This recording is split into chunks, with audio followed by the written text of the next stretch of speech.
खबर गुजरात के दबोई से है, जहां दबोई में बढ़ते तापमान के साथ गर्मियों की चीज़ों के दाम पर करीब 20% तक बढ़ोतरी देखी जा रही है। जहां एक और भीषण गर्मी से बचने के लिए लोग टोपी, चश्मा और रुमाल खरीद रहे हैं, वहीं महंगाई और आर्थिक मंदी का असर बाजार में साफ नजर आ रहा है। व्यापारियों के अनुसार ट्रांसपोर्ट खर्चा बढ़ने के कारण सामान महंगा हुआ है, जिससे ग्राहकों की संख्या कम हो गई है और बिक्री पर असर पड़ रहा है।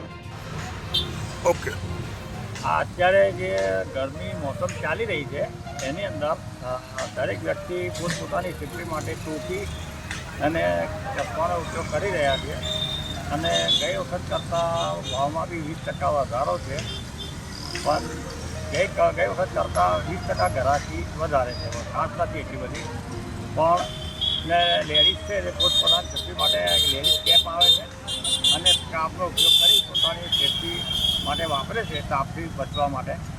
તો સારું છે એમ. ગઈ વખત કરતાં થોડુંક 20% ગ્રાહકી છે વધારે, ખાસ એટલું બધું નથી. गुजरात के दबोई से लाल भाई भटियारा की रिपोर्ट।